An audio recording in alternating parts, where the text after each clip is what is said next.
Brothers, welcome to the KBH. How did Steve Jobs die? That's becoming a popular topic. I'm a fan of the Durian Rider channel. He's a very strong vegan and athlete, and comes up with a lot of good arguments against eating meat, except probably the one thing sort of missing from the channel is talk about morality and talk about abstinence and other things that are fundamental to a man's health. And I came across this, I came across it back in Beijing as well. There's somebody said, well, you're a vegetarian. Didn't Steve Jobs die of being a vegetarian, and wasn't he a Buddhist and stuff?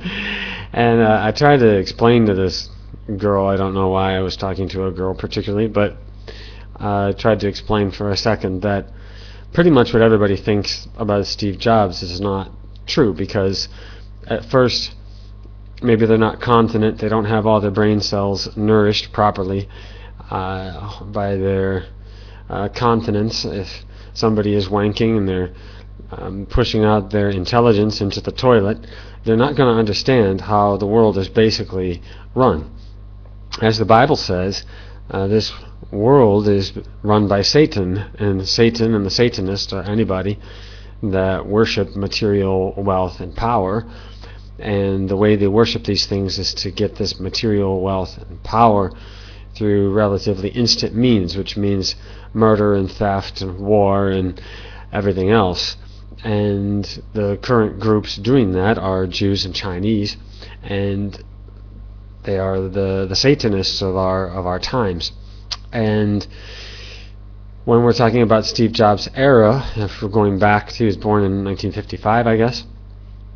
If we go back to that area, it's definitely more of a Jewish banker-controlled environment. And he should know, because his father is a Syrian Jew who was expelled from Syria for being a member of the mafia, Jewish mafia, a racially organized mafia in Syria, and they kicked him out. And just like Sergey Brin's family, they all went to America, and his father started his regular mafia activities in Las Vegas, and he started a chain of casinos which are used to blackmail politicians and rich people by encouraging them to not only gamble but also be attracted by prostitutes and drugs and things which are offered on the premises. And they typically have, black or dark ceilings where they hide cameras, and they keep this as blackmail material on all of their subjects. A successful casino or bar owner, very successful bar owner in recent times was Larry Silverstein, who took over the World Trade Center, which is public property, and blew it up for money and power and help out his friend Benjamin Netanyahu. In earlier times, Meyer Lansky, he made it to the top of the bottom by running bars and nudie bars and things like that, and then blackmailing his members, because you simply can't make it in the business, not even here in Nanjing in this area called 1912.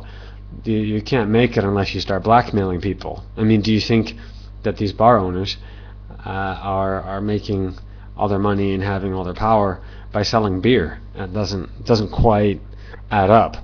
And so your regular sort of average bar, in a town off in a corner somewhere, maybe they don't get it, maybe they don't do it, maybe they're slightly honest people, and just some people nursing beers on the inside, and it never goes anywhere, and the owner is always just there. But other owners take off and they become extremely powerful, and one of those would be Steve Jobs' dad. And he even turned this casino into a chain of casinos, and he spread his power. I also think that Steve Jobs' dad, being a member of this mafia, was particularly at odds with some other people. I think the deal with the mafia, of course, too, is they use a lot of violence, and when somebody comes into an area. They're very territorial. They want to just start, killing off people. I think what Steve Jobs' dad wanted to do is to have a son and have his son be quote-unquote successful. And the problem with that is that the rival mafias, the rival groups, would want to kill his son. So it's sort of like a kingdom or something like that. And so the solution his father came up with was to put his son up for adoption, have his name changed, and then in some way or another, I don't know if it was overt or covert, put his son into very high positions. Because you can be really good at computers and you can be a great programmer, but you're not going to become the CEO of a multinational corporation and the second or third largest, let's say the second largest computer corporation, or the first largest if you're looking at profits in the world. You don't control that much technology, and you don't control that much, ultimately, that much information and stuff, because you're just so amazing, you're a genius. A very pithy piece from a Chinese blogger came up. He made a 20-minute video of Steve Jobs seeing problems with his products in product shows for Apple, and he immediately calls the tech guy to come figure out what's wrong. The tech people that I know, when they see a problem, the first thing they do is they whip open the terminal and they start commanding things. They get information. They start talking to the computer directly. And it's very apparent from this video that Steve Jobs has no clue about his so-called own technology, his own computers, and he is not capable of using a terminal, and he apparently doesn't know anything about computers, just like Bill Gates. These might seem like controversial ideas to you, but I seriously encourage you to go look up these videos, like the blue screen videos for Microsoft, but even just the speeches from Bill Gates, who I think is a crypto special white person, and and Steve Jobs is also a crypto of sorts. He never came out and said he was. Never come out and said, well, I'm Jewish, I'm from a Jewish family, even though his sister is obviously in New York City there and doing her work. She's the one who I think broke the silence, and it was without her sort of blabbing, we would have never found out who Steve Jobs' dad was. And also I think the wankers, they can't see something. If you look at a picture of Steve Jobs, you should be able to see a Jew. You should be able to see that this person is not just a little bit Jewish. He's very Jewish, and in mannerisms and the way he looks. And he looks like a big sort of evil lizard guy. And so now we have to get into why Steve Jobs died. I was just watching a video by McDougall, a doctor, who says Steve Jobs developed pancreatic cancer from using soldering irons and doing work with computers in his teens and 20s, and that at the latest date the pancreatic cancer started when he was 24, and that it spread to the rest of his body when he was 27. And that Steve Jobs was a lifetime vegetarian, even vegan, and these were positive things that kept him alive since he was 24 years old, all the way until he was 56. And this is counteracting the medical propaganda that he delayed surgery, and because he was dumb and he didn't believe in Western medicine. I applaud the video's main aim. I think that's true, but if you have to have this general perspective of who Steve Jobs is, what power group he belongs to, and as McDougall says, he is an authorized biographer, so he is authorized by Steve Jobs himself, and then this is what he's supposed to say. It is true, even the doctor says they do not have his medical records and they don't know what happened. So anyway, I developed this theory with about the catfish, and what we think happened to Steve Jobs is that he died of AIDS. We think that Steve Jobs was a raving homosexual, that he lived in San Francisco all of his life. Yes, he must have had sex with a woman to have his daughter, but I don't think this is general sexual orientation. That he hates family life. He didn't want to have a family life, and so he undertook the very boldly stupid and what can I say? It's just plain insane to deny your daughter is yours when they're going to take their DNA test and they're going to have proof very soon. He was still insisting, I think for something like 4 years, that she wasn't his daughter. This kind of a detail to me says to me, like I'm not a family man, but I'm also not. I don't have that type of quote-unquote orientation. So my orientation is that I think life is good. I think life is. If I had a secret daughter or a son that's out there, I would be very happy. I would go find him or her. Give them a big hug, and whatever support they would need, I would start doing that, not because I'm a family guy, but because I think I'm a normal human being who has morals and has a conscience. And this, if you have a conscience, I think you would love your own children. And I don't think these misandrists, we call the quote-unquote homosexuals, the misandrists are. They're definitely not loving a family or society or their own health or all these other things. I think it's possible that Steve Jobs was having horrible health, and he was also at the same time a vegan or a vegetarian. Being a vegan or a vegetarian, it's not going to save you from the horrible effects of a death style such as misandry, and it's sad. I don't think anybody who is a very strongly morally oriented person, and especially, let's say, heterosexually oriented, family loving and pro-life and all these other things could really get by in San Francisco very well. I mean, maybe I'm wrong. I've only been there once, but I think it's and he's not just there, but he's part of that elite crowd, what they call cultural elites, which are almost always homosexuals and drug users and all these other things. So, if people want to tell me Steve Jobs is a computer genius, you'll have to show me the proof. I mean, do we have any video footage of Steve Jobs programming something or opening up a terminal or doing things?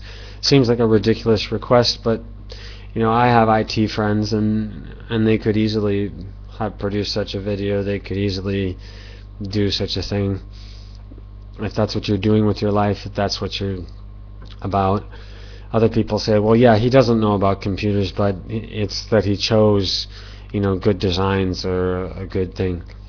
I have other friends in IT business, and I think we all can agree on something, that if Steve Jobs had his way, for example, this broadcast that I'm giving you now would not be possible, because I use only free software. I believe in the free software movement. I believe in Linux, and I think that there is a way to directly pay programmers through SourceForge.net and other ways, and that we should not be paying for copying something that has already been paid for. And Microsoft and Apple does not treat its programmers very well. They don't necessarily pay them all that well, and it's only serving to benefit a class of people that are not working, and then they don't deserve the benefits of what these programmers are doing. But programmers should be directly paid by whoever wants the software first, and then those people should be kind, cool, and nice, and release it as open source, so that the rest of us can copy it, use it, and enjoy it in the world. I've been involved in some open source projects. I'm not a programmer myself, but I'm a bug tester, and I'm also a translator, and I've translated a couple programs. I've done these things, and I think a little volunteer work like that is easy and fun, and no skin off of my back, and it's good for the community in the sense that this program that I translated, for example, is used by just millions and millions of people around the world. So that's not always going to be there, but it's different from other types of volunteer work where you're physically limited. You're physically limited by things, your space. In computer land, you can really help millions of people at once, and help them in a way that's more long term. So Steve Jobs was against that, and he was trying to destroy us, destroy our movement, destroy the cool people who are sharing things and enjoying life. And so I don't say R.I.P. Steve Jobs. I don't think it's all that horrible or tragic that he died. I don't think he died from a random exposure to lead or cadmium or whatever. I think he was a raving homosexual San Francisco cultural elitist who died of AIDS, and doesn't want to admit that he had serious moral problems. And the moral of the story is, even if he were a vegetarian, which I think there's conflicting reports about that, but even if he were, that's not going to save you. You have to combine your moral efforts. You have to somehow see a logic between, for example, continence and loving animals and loving the environment, and not cutting things and saving trees and all these other things. There's logical connections between all of these positions, and you have to have a consistent, pro-life, moral position, and that's the only way to stay healthy. Not only will you stay healthy, but you'll be very, very happy, and you can certainly accept natural solutions to very basic health problems. I don't think cancer is all that weird or dangerous or bad. Many animals are carrying it around. That's what hunters are saying. They say, well, yeah, you see it all the time, and I don't think cancer is a great thing or a bad thing. It's just there for some people, and if you want to freak out about it and go get tested and have all of these allopathic doctors freaking you out, telling you to eat meat and cutting you up and cutting you open and violating your body and basically raping you in all these other ways, scaring you, raping you, cursing you, well, yeah, you'll die of cancer that way. But just one last example, a teacher of mine in Colorado, he was diagnosed with liver cancer, and they told him he would die in 3 months, and he laughed and he said, that was 9 years ago. So, that's not the issue. I don't know why everybody's freaking out about cancer either. I probably don't have it, but if I did, or if I could feel a lump somewhere or something, the very last thing I'd do is go to these what you'd call them, torture, poison experts, rapists. These very same people claiming science and authority and wearing these white medical robes are the same people who are torturing animals, cutting up, beagle puppies alive like they were doing in Italy. They're just sick. Why would you go to that place? Like in a hospital, can you smell it? Just the evil that is in that place. I think a hospital is a really good place to get sick if you want to be sick. If you do have something wrong with you, then talk to us. I think Brother Catfish and myself are reasonable medical experts. no credentials, but I've just had various different things, and I've cured them all myself, and we can give you some recommendations. So anyway, that's all about Steve Jobs, how Steve Jobs died, and hope I satisfied some of your curiosity. Jobs die of being a vegetarian, and wasn't he a Buddhist and stuff? And I tried to explain to this girl, I don't know why I was talking to a girl particularly, but I tried to explain for a second that pretty much what everybody thinks about Steve Jobs is not true, because at first maybe they're not continent, they don't have all their brain cells nourished properly by their continents. If somebody is wanking and they're pushing out their intelligence into the toilet, they're not going to understand how the world is basically run. As the Bible says, this world is run by Satan, and Satan and the Satanists are anybody that have, black or dark ceilings where they hide cameras, and they keep this as blackmail material on all of their subjects. A successful casino or bar owner, very successful bar owner in recent times was Larry Silverstein, who took over the World Trade Center, which is public property, and blew it up for money and power and help out his friend Benjamin Netanyahu.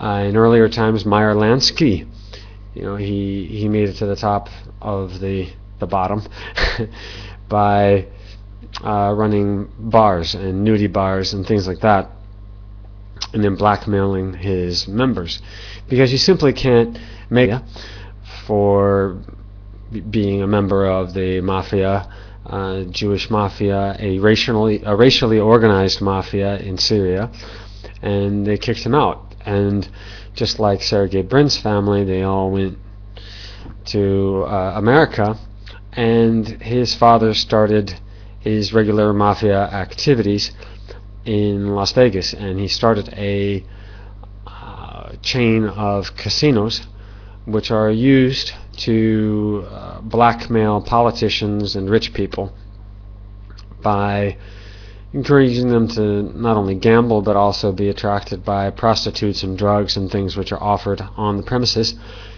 And they typically worship material wealth and power, and the way they worship these things is to get this material wealth and power through relatively instant means, which means murder and theft and war and everything else.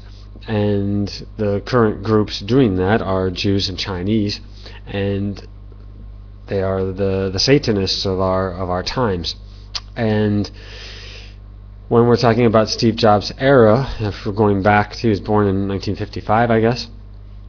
If we go back to that area, it's definitely more of a Jewish banker-controlled environment. And he should know, because his father is a Syrian Jew who was expelled from Syria. Brothers, welcome to the KBH. How did Steve Jobs die? That's becoming a popular topic. I'm a fan of the Durian Rider channel. He's a very strong vegan and athlete, and comes up with a lot of good arguments against eating meat, except probably the one thing sort of missing from the channel is talk about morality and talk about abstinence and other things that are fundamental to a man's health. And I came across this, I came across it back in Beijing as well. There's somebody said, well, you're a vegetarian, didn't Steve Jobs